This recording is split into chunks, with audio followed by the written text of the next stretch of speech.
Welcome to the HR Leadership Lessons interview series. I am so excited to have today Angel Tucker, and we're talking about leading with your personality. So HR Leadership Lessons is a dynamic video series where we're bringing in experts on a variety of topics to bridge the gap between HR leaders who are busy, overwhelmed, and you have a lot of information coming at you from a lot of different ways. But there are things that you should know, things that we want to make sure that you are aware of. So we're bringing in these industry experts to help you to identify maybe some things you need to dive into a little bit more, or maybe something's going to pique your interest. So I'm really excited today to have Angel Tucker with us. So Angel Tucker is an expert personality profiler, best-selling author, award-winning author, and media resource who has helped tens of thousands of people benefit from using the DISC personality model in their business. Her dynamic presentations and valuable insights empower her audience to interact with others effectively, to hire more effectively, manage more efficiently, reduce turnover, increase production, and more. So if that sounds like you, HR leaders, if those are needs that you have, then this is just for you. Angel, thank you so much for joining us. My absolute pleasure. I appreciate the invite. I love when I get to share some knowledge with your HR world. Yes. So a lot of what you do involves DISC. So how would you describe that model to someone who's unfamiliar with it? So yeah, DISC is, as you mentioned before, it's a model of human behavior. And the most probably popular model people have heard of is Myers-Briggs. It's actually been around the longest. And then DISC is the second oldest model. And the difference between the two is DISC is much more user-friendly. And so it breaks down into four. And it's something that you can talk to someone about for a very short period of time and then understand it enough to actually implement it, which is super important. If it doesn't do you any good, it doesn't really help you, right? If you don't understand it, doesn't help you. Right. So what's been your experience with using DISC, either in group environments or with individuals? How is it typically received? Well, it's really a huge eye opener. It's amazing when I'm sitting in a room full of people and the light bulbs that are going off, and they're like, wow, that really explains it. In fact, I got started using a different personality model when I was a youth director, and I had to go to a church camp and be a youth director for teenagers. And when I got there, they said, oh, do a training every day for an hour. Keep the kids busy. We have no materials or resources for you. So I was like, now what? I had just learned a little bit about personality types, and I decided to share that with the teenagers. And I saw how quickly it could make a significant positive impact in the way that they communicate with people that are important to them in their lives. And so from there, I decided I was going to do whatever it took to finally somehow make this profession. And that's what I've done. Fantastic. So it's from that scenario, that situation, that it became a passion of yours, or was there any other driving force that made you really dive deep into it from a business standpoint? Well, that was really it, is when I first got into it was more for personal stuff. And then I decided, this can really be beneficial in the business world as well. And that's what I love about what I do, is it's not just a business training. It's not just a personal training. It's life information.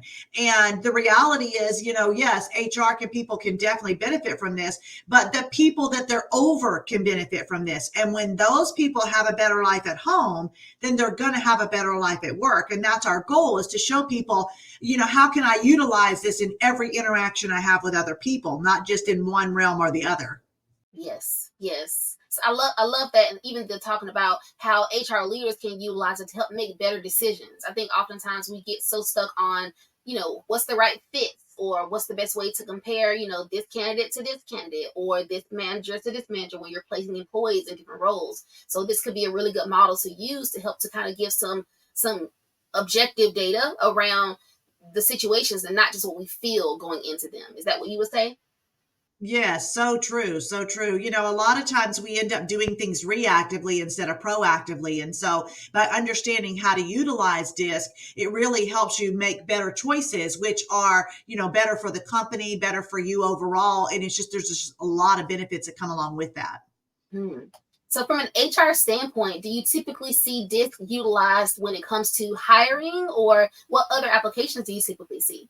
So we want to, of course, start with the hiring process. We want to start right from the beginning, knowing what can we expect from this person who's in front of us. And then further than that, like, are they the right person for the job? Obviously. But then how do I then get the most and best out of this person? The companies that I work with kind of have a motto of hire for life. It's a very expensive process to have to bring in someone and go through that entire process. And then it ends up not being the right person. And now you have to start that expensive process all over again. And so what if we could eliminate all that? What if we could just do it proactively from the beginning by knowing who is the person, who am I looking for?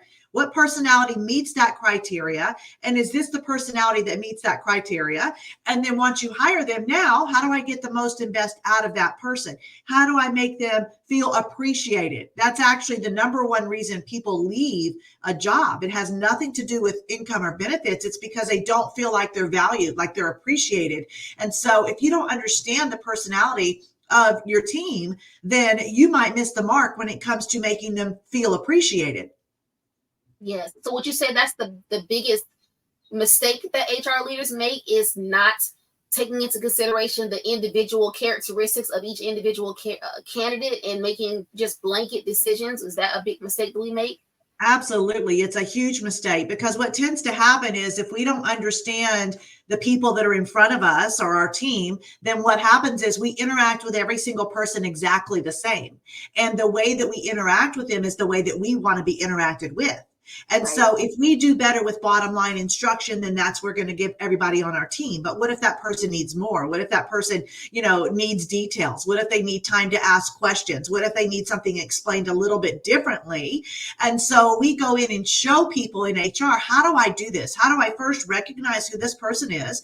And then two, know how to change just a few things. It's not hard. Do a few things a little bit differently so that I can get the result that I want. So we call this about, creating win-win interactions with others. So you get what you want, and then they walked away feeling good from whatever it was as well. So it's not about manipulation or changing who you are. It's really about being multilingual in personalities and knowing how to interact with each one of those effectively. Mm-hmm, mm-hmm. So using DISC to help to understand how to make better results, would you say this is typically a tool used by leaders and supervisors and managers, or is it a tool that employees can use as well? So we like to start obviously with the people in charge, but our goal is anytime I go into an organization is not to do a DISC training for you, not to just have a DISC class, but to create a DISC culture within your organization, because your goal should be that every single person understands it and speaks it. And so it's kind of like this language, where you can call someone and say, hey, I'm sending you this person. He's this personality letter. And they now know exactly how to interact with that person just because you said that one thing. And so when you're at that level where people are speaking it, that's when you know you've won. And that's when you're going to see all the benefits that come with speaking to others the way that they need to be spoken to. Mm-hmm, mm-hmm. And I think you're right when I talk about ways to not just attract the right talent, the right employees, but you want to retain them as well. When I look at the reasons why employees leave, you're right. It's not about pay. It's not even about benefits. It's about work-life balance. It's about the values of the organization and where they align. It's about where the person is able to develop themselves, if they see themselves have a future there. So I think all that plays itself together to understand that we're gone from the days of just one size fits all solutions. I love this personalized approach and this personalized, holistic viewpoint of treating employees like people, because we're all people in the workplace. I love that. Absolutely. Yeah. And as I said, when you give the tools, of DISC to your team, now they can take those tools and utilize them at home. And now they're going to have a better life at home, which means when they get to you, they're also in a better place mentally. They're in a better place to, be more productive, to interact, more positively with others that are around them. So we could do a week-long session of just benefits of understanding this and utilizing it, alone. There's just so many great things that come out of it. Mm-hmm. You talked before about the DISC letters. What are some of the traits or the strengths that come naturally to each of the different, I guess, DISC letters within the model? Yeah, that's a great question. So each of the letters actually represents a different personality type. And one thing to remember before I go through this is that we're actually all four of these letters. Every single person contains at least a little bit of each of these letters. But what we have found is that 80% of people are dominant in two of the four. And so if you can recognize someone's dominant traits, and then how to speak to them effectively, how to interact with them, what their natural strengths are, which I'm about to tell you, and then hey, this is what I need done. Who's the right person to go to for this? Instead of all the trial and error. Oh, I gave it to Bob. Well, Bob wasn't the right one. Oh, I gave it to Mary. Oh, Mary did okay. Oh, I gave it to John. That's the one I should have went with the first time. So when you understand that, now you've just cut out all of that Mm-hmm. trial and error. And so the letter D stands for dominant. And if you've ever heard someone say, I'm a type A personality, that's what we call a D. They're outgoing and they're motivated by getting stuff done, and they're bottom line communicators. Don't give them lots of extra details and information. Things that they do well, I actually have a little reference chart on my website. So I'm just going to look at it so you can see, but this is something that people can get. Here's their strengths. They're the most productive of all the personality types out there. They're excellent multitaskers. They're a natural leader. They carry themselves with confidence. They're naturally driven, and they tend to have a more optimistic outlook on things. Okay. They can also make very quick decisions. All right. So as you can see, there's a lot of great things that come along with having, dominant D's on your team. Now, of course, there's always challenges that come along with each personality as well. And one of the things I show, HR people is what do I expect from them as a challenge? And then how do I work with that? Right. So it doesn't become something that causes issues in the workplace. How do we work through their challenges? Because we all have them, right? And Right. so that's your dominant D personality. And then the I stands for inspiring. So this is the person, they're also outgoing, just like our Ds, but they have a totally different motivator. So Ds, as I mentioned, are task oriented. I's are motivated by people. And so these are your ones that light up the room just by walking in it. They never meet a stranger. They love and enjoy new experiences. They're very enthusiastic about things. They view life through rose-colored glasses. They're very optimistic. They have a very friendly demeanor, and they're huge team players. And so, there's a lot of great things about this personality as well. But you wouldn't have an I doing the same things you would have a D doing. And you wouldn't explain things to them the same. And you wouldn't follow up with them the same because they're not the same. And so again, if you don't understand this, then you're going to do all those things based on who you are and not who the person is in front of you, right? Right. And Right. so, I'm telling you, it's a huge eye opener. So the S, that's the next letter. This stands for supportive. So these are I call them kumbaya people. These are your peacemakers. These are the people that just they really take time to build relationships, and no matter how busy they are, they will always make time for others. They're very trustworthy. They're diplomatic. They're very caring people. They're extremely helpful. They don't like to cause trouble. They're not disagreeable people. They like to be part of a team environment. So as you can see, there's lots of great things about them as well, but you would not interact with them the way that you would interact with the first two groups, right? And then the last group is the letter C, and that stands for cautious. And these are your 4-level deep, analytical, very organized, super cost conscious planners. They're very idealistic. They believe rules exist for a reason and we should follow them. They're very loyal. They're very compassionate. They're extremely self-sacrificing, and they produce a high quality product. They're going to spend a lot of time to get whatever it is that you give them just right. And so again, great benefits for them as well, but you would not assign the same task to all 4 of those people. You would want to know, here's what I need to accomplish. Now, which one of those do I go to? Right. And it's interesting at the very beginning and before you start to describe them, you said that we all have a little bit of every letter in us. And as you were describing the D, I said, okay, that's me. And then as you were describing the I was like, okay, well, maybe that's me. And you went through every single letter, and I heard myself in each of the letters. So if we were trying to decide which letter are we, where do we start? So what I do is obviously the best answer is to do our personality assessment. So let's say you're just interviewing someone. You're just going through the process. You're not sure who you're going to hire yet. What we recommend you do is start by doing the little free mini assessments on our website. You can sit someone down or send it to them ahead of time. Say, here, do this little free assessment. Let me know what your results were. And now you know who you're dealing with when they come in. And then, of course, if now you're thinking about hiring them, please don't do that without doing an actual assessment. You cannot hire the person that interviews the best. You have to hire the person that's the best person for the job. That's not always the person who interviews the best, right? And so by doing an assessment, this is a non-biased look at what this person's natural strengths and challenges are in writing. And so you may say, hey, I need someone that's really organized. How are you with organizational skills? Well, of course, they're going to say, oh, I'm great with organizational skills. And then you're going to do an assessment that says their greatest challenge is organizational skills. And so you want to know that now, not after you've gone through this whole process. That's what we call doing things reactively instead of proactively. And unfortunately, that's the approach that the vast majority takes, is going the reactive route. And so that's when we recommend utilizing the assessments, is before you ever hire them. And then once you bring them on, you can know, here's what their strengths are. Here's who I go to for which position. Here's how I keep them motivated. Here's how they're going to interact with other people in the office. We have tools that can tell you all of these things ahead of time.